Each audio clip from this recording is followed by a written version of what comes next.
वंदे मातरम साथियों, आप सभी का कर्तव्य आइस स्टडी में स्वागत है। कैसे हैं आप सभी लोग? उम्मीद करते हैं कि एकदम स्वस्थ और खुश होंगे। कैसे आप लोगों की तैयारी चल रही है?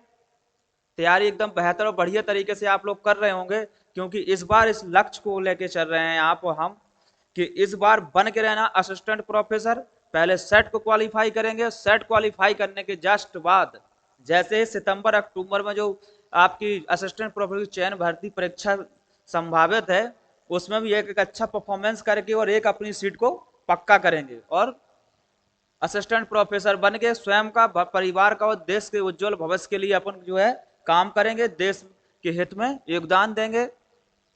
तो इन्हीं सभी सपनों के साकार को करने के लिए उद्देश्य से हम लोगों को क्या करना है, अपनी तैयारी को बेहतर करना है, सभी कुछ छोड़ के अच्छे से तैयारी करनी है। और वैसे भी आप लोग बहुत समझदार लोग हैं सभी लोग, और अपनी तैयारी को बेहतर तरीके से कर रहे होंगे। लेकिन आपकी तैयारी को और बेहतर बनाने के उद्देश्य से हम लगातार आपके लिए भूगोल विषय के जो एमपी सेट की परीक्षा जो टॉपिक लेकर आ रहे हैं, आपके आज के जो सिलेबस का हम यहाँ टॉपिक डिस्कस करेंगे, वो कौन सा है टॉपिक है आपका? वो टॉपिक है आपका तापमान। अब तापमान भी हमने पहले पढ़ा था, इससे क्या सूर्य तप पढ़ा हुआ था इससे पिछले सेशन में। सूर्य तप को समझा था, उसको प्रभावित करने वाले कारक और कौन कौन से कारक हैं और वो किस प्रकार से सूर्य तप को प्रभावित करते हैं। अब हम आज पढ़ेंगे कि तापमान। तो तापमान जब हम पढ़ेंगे तो तापमान को जानेंगे कि तापमान व्हाट इज टेम्परेचर, तापमान क्या कहलाता है, तापमान क्या है। उसके बाद हम उसको समझेंगे कि इसको इसकी मापन इकाई को देखेंगे, मापन किसका किस में किया जाता है। उसके बाद हम इसका जो है कि इसको तापमान को प्रभावित करने वाले कारकों को देखेंगे कि कौन कौन से ऐसे कारक हैं जो तापमान को प्रभावित करते हैं, और उन सभी कारकों को एक एक करके हम समझने का प्रयास करेंगे। ये सभी कारक जो भी इसमें है तापमान में अति महत्वपूर्ण है, यहाँ से आपसे प्रश्न पूछा जा सकता है, तो उसको सभी को ध्यान में रखना और हमको समझना है। तो तापमान का पहले तो मतलब थोड़ा सा समझते हैं कि तापमान क्या है। तो जो तापमान है कि तापमान किसी वस्तु या तत्व या पदार्थ, किसी तत्व या पदार्थ की प्रति इकाई आयतन में जो ऊष्मा की मात्रा होती है उसे हम क्या कहते हैं? तापमान कहते हैं। तापमान हमें क्या कराता है कि किसी वस्तु के गर्म या ठंडा होने का बोध कराता है। अगर किसी वस्तु को गर्म लग रही है छूने से या तो उसको कहेंगे कि तापमान अधिक है, और ठंडी लग रही है तो तापमान कम है, इससे बोध होता है। तो यानी कि अगर आप देखेंगे तो क्या तापमान का मतलब ही है कि क्या है कि किसी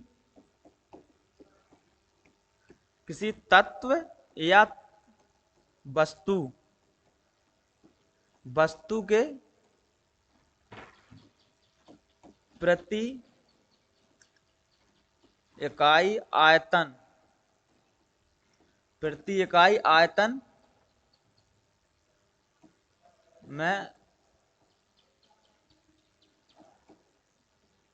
ऊष्मा की मात्रा को क्या कहा जाता है? ऊष्मा की मात्रा को आप तापमान कहते हैं। क्या कहते हैं आप लोग? तापमान कहते हैं। यानी आपको यहाँ ध्यान रखना है कि तापमान क्या है। तो यहाँ आपको तापमान मिला है कि वस्तु के प्रति इकाई आयतन की मात्रा, क्या किसी वस्तु के प्रति इकाई आयतन में ऊष्मा की मात्रा को हम तापमान कहते हैं। जैसे सामान्यतः अगर आप देखेंगे कोई वस्तु है, सामान्य तौर पे अगर आप देखेंगे कोई वस्तु ए है, ए मान के चलिए कोई वस्तु ए है, ये क्या है? आपकी वस्तु है ए, और दे वस्तु दूसरी इधर है, ये वस्तु बी है, ये वस्तु बी है। अब इसको जब आप छूते हैं तो ये क्या है? वस्तु अधिक ठंडी है। क्या ठंडी है? ठंडी है तो इसका मतलब इसका तापमान क्या होगा कि कम होगा। तापमान क्या होगा आपका? कम होगा। और वस्तु ये है, इसका क्या है कि ये क्या है? गर्म है। गर्म है तो इसका तापमान क्या होगा? तापमान अधिक होगा। आप लोगों ने देखा होगा जब गर्मियों के समय में एक पत्थर होता है, चट्टान होती है, उसको देखिए और उसी के बगल में कुछ पानी भरा हुआ है, जल है। तो जब आप उसको दोनों में को एक को छुएंगे, किसी एक पत्थर को या चट्टान को जब आप छुएंगे तो वो उसकी क्या कि आपको वो अधिक गर्म लगेगी, और उसी की तुलना में जब आप पानी को छुएंगे तो पानी क्या है कि उसमें कम कम गर्म लगेगा चट्टान की तुलना में। तो इसका ये मतलब है कि तापमान चट्टान का अधिक है और पानी का तापमान क्या है, कम है। तो हमें यहाँ सामान्य तौर पे ये समझना है कि तापमान क्या है कि एक ऊष्मा है। तापमान क्या है, एक आप कहेंगे कि ऊष्मा है, और ऊष्मा जो वो होती है जो वस्तु के अधिक गर्म या कम ठंडा होने का जो हमें बोध कराती है उसे हम तापमान कहते हैं। अब ये तापमान की बात आती है तो तापमान हमको प्राप्त कहाँ से होता है, कहाँ से ऊष्मा मिलती है हमको। तो आप सभी को पता है कि जो ऊष्मा आपकी है, ऊष्मा आपको कहाँ से प्राप्त होती है सबसे अधिक। तो हमें ऊष्मा का एक ही मात्र स्रोत है, वो है आपका सूर्य। क्या है आपका, सूर्य। तो हमें सूर्य से जो है ऊष्मा प्राप्त होती है। कहां से प्राप्त होती है, सूर्य से। सूर्य से हमें ऊष्मा प्राप्त होती है। या कह सकते हैं कि तापमान हमें कहां से प्राप्त होता है, सूर्य से प्राप्त होता है। या सूर्य तप ही एक तापमान है। कहां से प्राप्त होता है आपको सूर्य तापमान, सूर्य से होता है, क्योंकि पृथ्वी पर सबसे बड़ा ऊष्मा का स्रोत कौन है, सूर्य है। तो हमें यहाँ किन सवालों के जवाब मिल गए कि तापमान क्या है, एक पहले बात तो ऊष्मा है। ऊष्मा हमको कहां से प्राप्त होती है, सूर्य से प्राप्त होती है। और तापमान हमें किसी वस्तु के ठंडा या गर्म होने का जो बोध कराता है उसे हम क्या कहते हैं, तापमान कहते हैं। और तापमान तो क्या कहते हैं, प्रति इकाई आयतन के क्षेत्र में। अब देखते हैं इसका तापमान को मापते कैसे हैं। इसका मापन आप देखते हैं तापमान का, तो इसमें आप मापन देखेंगे, तापमान का मापन।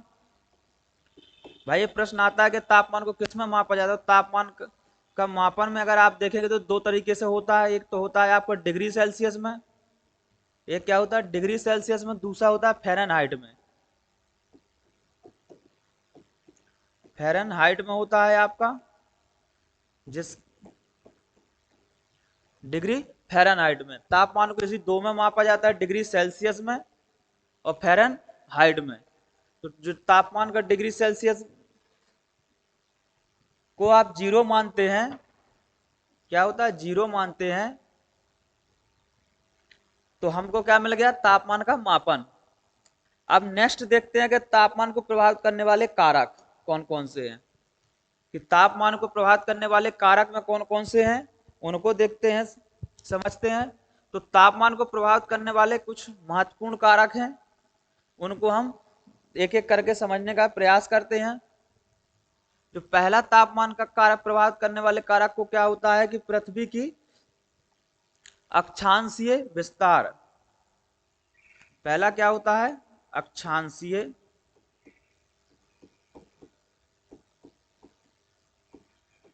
अक्षांशीय विस्तार। अब ये क्या है, अक्षांशीय विस्तार को पहले थोड़ा समझ लेते हैं। इसको अगर इस तरीके से समझें, अक्षांशीय विस्तार का मतलब होता है तापमान का क्षैतिज वितरण। इसे आप दूसरे नाम से किस नाम से जानते हैं, तापमान का क्षैतिज वितरण। तापमान का क्षैतिज जो वितरण होता है इसको भी आप कह सकते हैं। तो इसको थोड़ा समझते हैं कि तापमान का क्षैतिज वितरण या अक्षांशीय विस्तार के आधार पर तापमान कैसे प्रभावित होता है। तो आप एक यहाँ ये आपकी पृथ्वी हो गई, ये पृथ्वी हो गई, और इसके मध्य से क्या है, ये 0 डिग्री की एक विषुवत रेखा हो गई। क्या हो गई, 0 डिग्री की विषुवत रेखा हो गई, जिसे आप नाम दे सकते हैं भूमध्य रेखा या विषुवत रेखा। अब जब भूमध्य रेखा से 0 डिग्री से हो गई, अब जैसे ही आप इसके उत्तर में या दक्षिण में जाएंगे तो क्या होता है कि तापमान में लगातार कमी होती चली जाती है।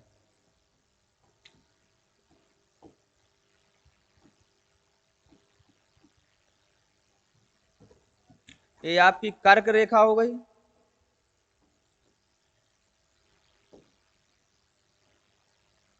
ये क्या है, आपकी कर्क रेखा है, और ये आपकी मकर रेखा है।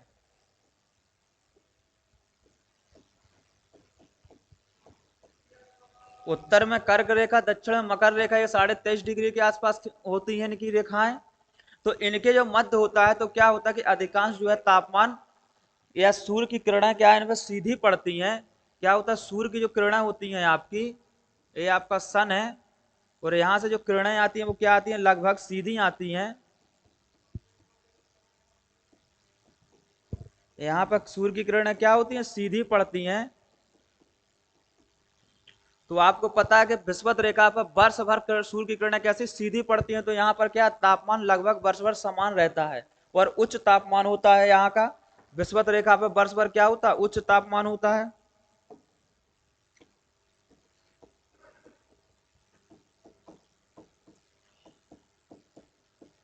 अब यहाँ विषुवत रेखा पर वर्ष भर उच्च तापमान क्यों होता है, क्योंकि यहाँ पर सूर्य की किरणें जो है सीधी पड़ती हैं।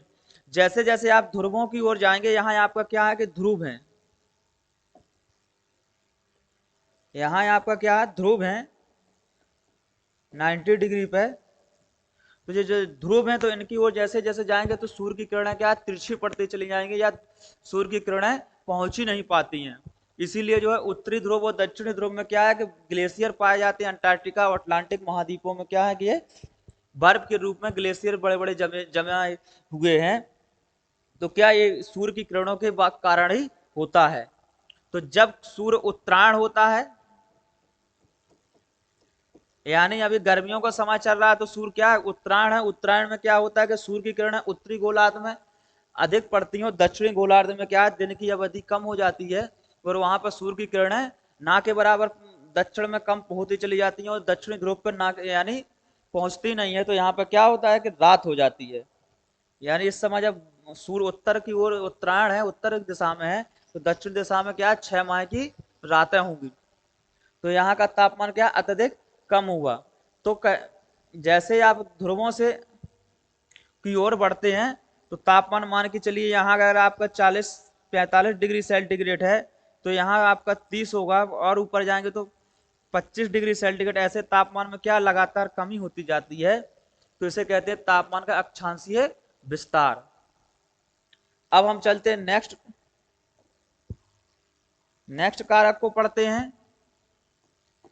अब इसमें देखते हैं कि समुद्र से दूरी क्या है। अब नेक्स्ट कारक में हमने देखा था, अभी अक्षांशीय विस्तार के बारे में देखा था। अब देखते हैं कि समुद्र से दूरी किसकी, स्थल भाग की। समुद्र से तल से दूरी क्यों देखते हैं, समुद्र तल से दूरी।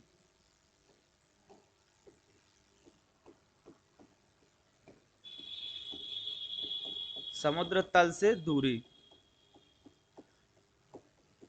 अब समुद्र तल से दूरी से तात्पर्य क्या है कि जब स्थलीय भागों का क्या होता है कि जो समुद्र तल से दूरी होती है तो वहां पर तापमान में भी विषमता पाई जाती है।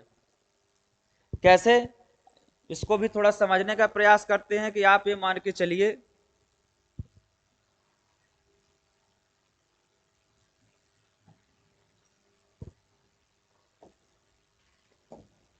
ये क्या है कि आपका जलीय वाला भाग है।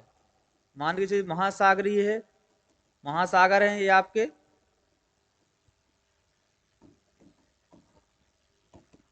यहां तक महासागर हैं।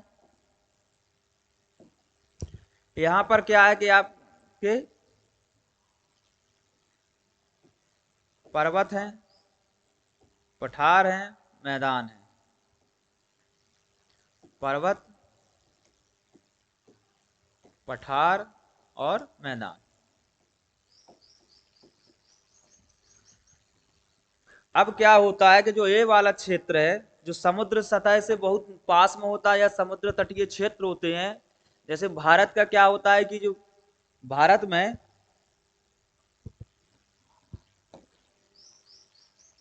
अगर अब भारत को समझे तो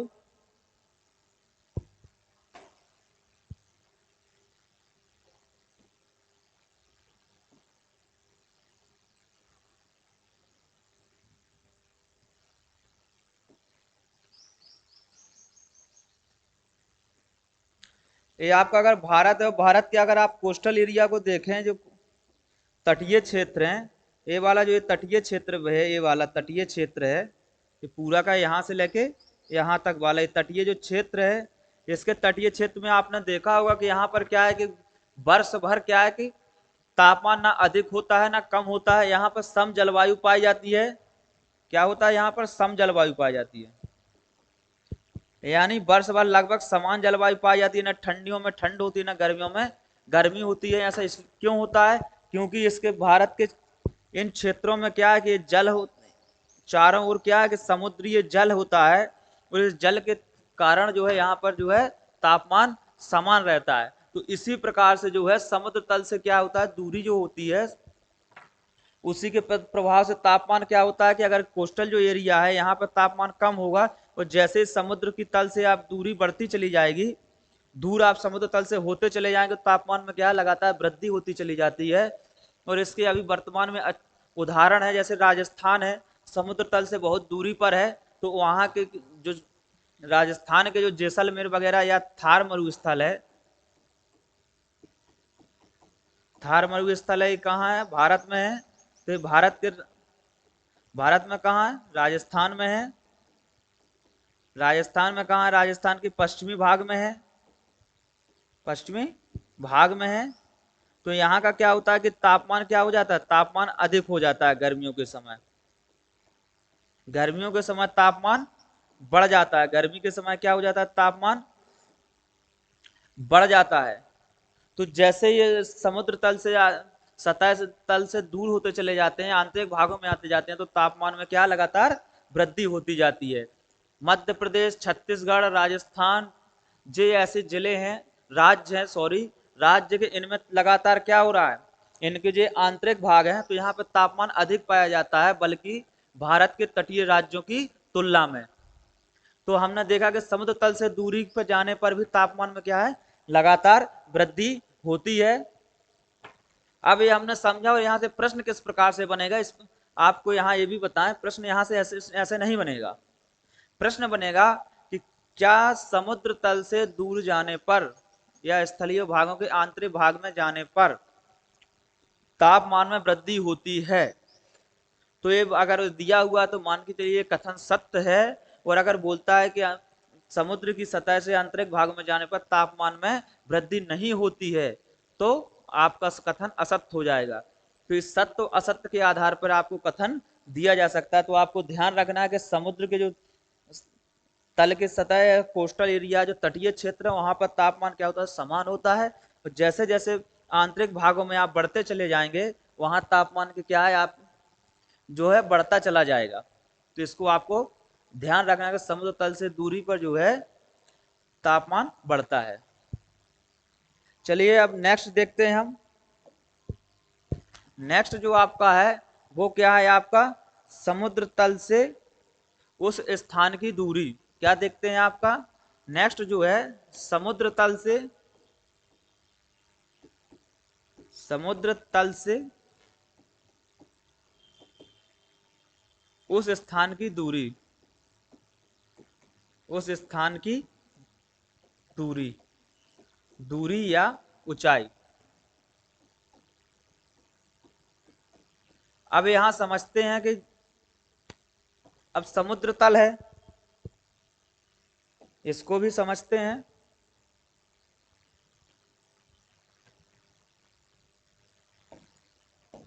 ये आपका क्या है, समुद्र तल हो गया। ये क्या चीज हो गई आपकी, समुद्र तल हो गया, समुद्र तल हो गया है आपका। अब कह रहा है कि समुद्र तल से उस स्थान की ऊंचाई या दूरी को निर्भर करता है।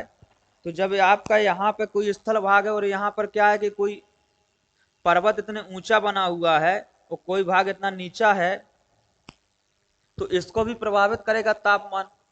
आपने पढ़ा था पिछले सेशन में कि जैसे जैसे हमने ऊंचाई के साथ पृथ्वी की सतह से ऊंचाई पर जाते हैं, अक्षांशीय उच्च अक्षांशों की ओर जाते हैं निम्न अक्षांशों से, तो तापमान में लगातार क्या है कि गिरावट होती चली जाती है। तो अब यहाँ पर क्या कह रहा है कि उस स्थान की दूरी या ऊंचाई पर, तो यहाँ का जो तापमान होगा, इस स्थान का जो तापमान होगा वो क्या होगा, इस स्थान का तापमान और इस स्थान का तापमान पर्वत का क्या होगा।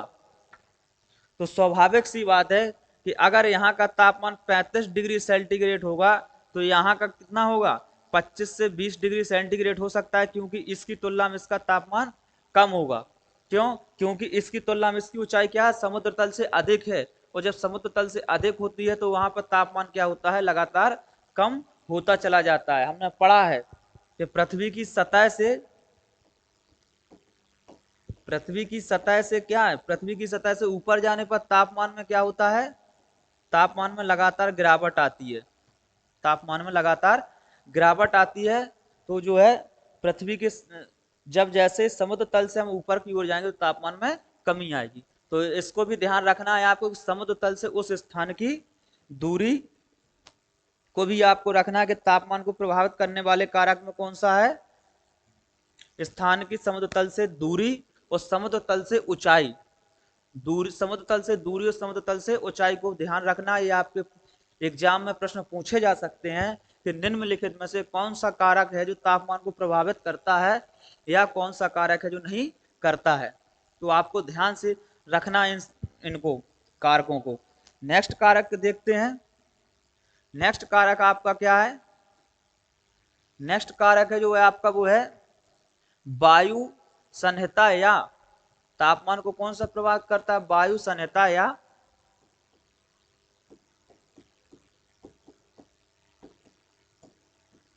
महासागरीय जलधाराएं। महासागरीय जल धाराएं भी क्या है, तापमान को प्रभावित करती हैं।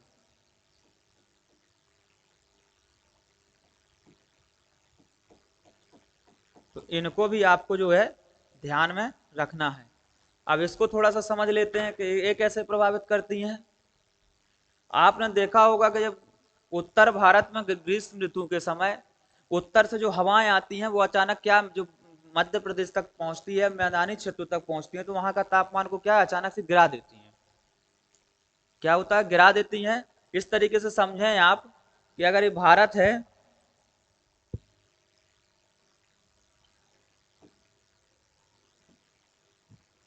ये भारत है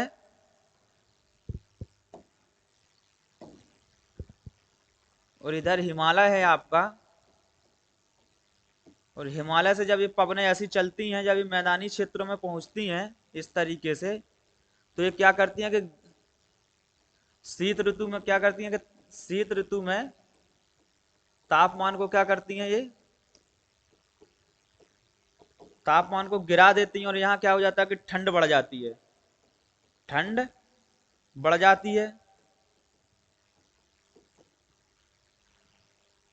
ये वायु संहिता के संदर्भ में हम देख रहे हैं, अभी वायु संहिता के संदर्भ में देख रहे हैं। तो यहाँ क्या हो जाता है, ठंड बढ़ जाती है। आपने महसूस किया होगा जब गर्म शीत ऋतु में आप जब अचानक से ठंड बढ़ती है, उनने लोग आम भाषा में बोलते भी हैं कि उत्तर से हवाएं चल रही हैं, बहुत ठंडी हवाएं आ रही हैं, इनने तापमान क्या है कि ठंडी को या ठंड को बढ़ा दिया है।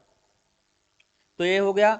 और यही जब स्थिति पलट जाती है, जब उत्तर पश्चिमी गर्म क्षेत्र राजस्थान या थार मरुस्थल से जो गर्म हवाएं आती हैं, तो वो क्या होती हैं, जब भारत मध्य प्रदेश या भारत के मैदानी क्षेत्रों में प्रवेश करती हैं तो वहां के तापमान को क्या है, बढ़ा देती हैं।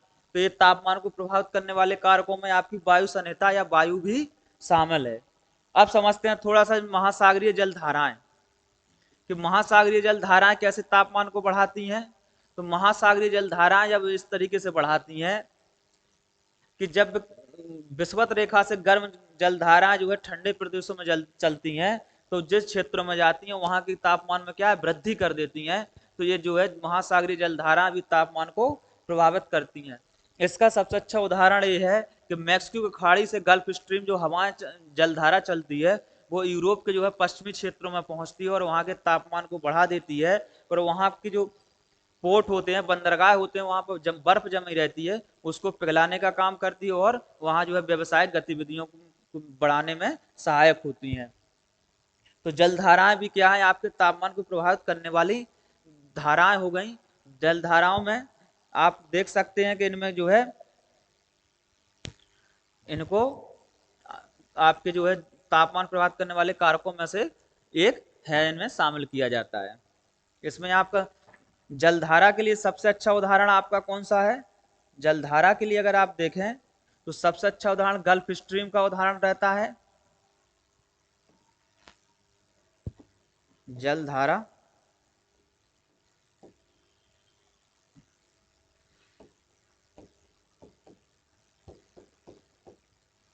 जलधारा में आपका गल्फ स्ट्रीम, जो गल्फ स्ट्रीम कहाँ से चलती है? मैक्सिको की खाड़ी से चलती है।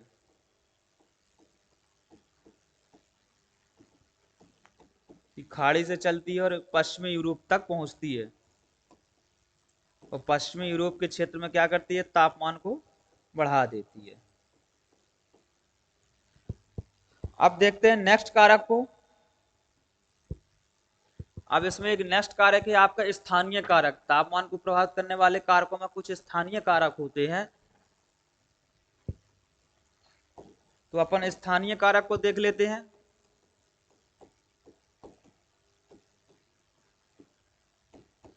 स्थानीय कारक यानी तापमान। स्थानीय कारक में अब क्या होता है? स्थानीय कारक तापमान को कैसे प्रभावित करते हैं?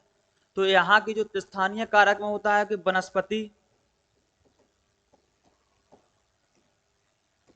वनस्पति हो गया आपका,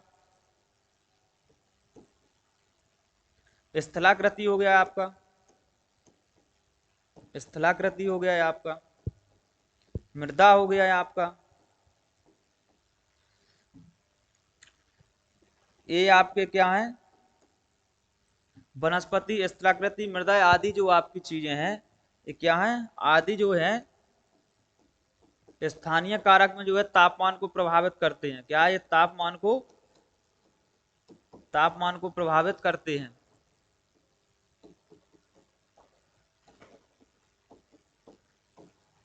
तो आपको ये जो ध्यान में रखना है कि तापमान हमने यहाँ क्या क्या देखा, एक बार थोड़ा सा उसको रिवाइज करके समझ लेते हैं।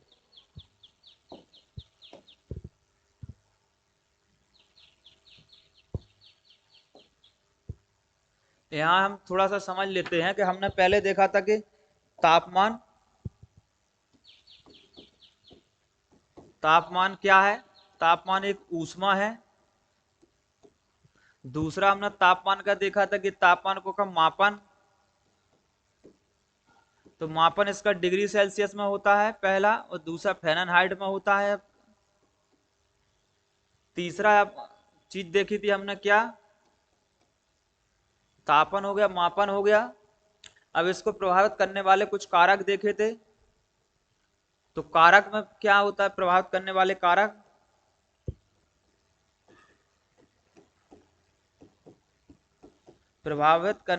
कारक, में आपका था, पहला था अक्षांशीय,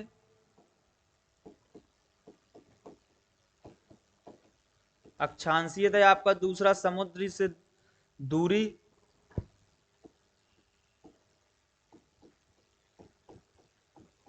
समुद्र से दूरी। तीसरा समुद्र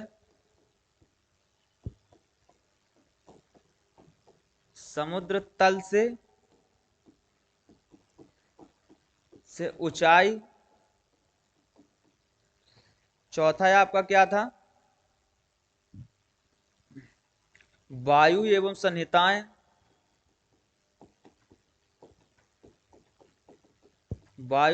एवं महासागरीय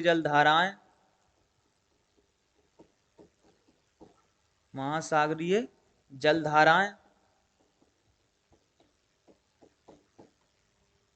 और स्थानीय कारक।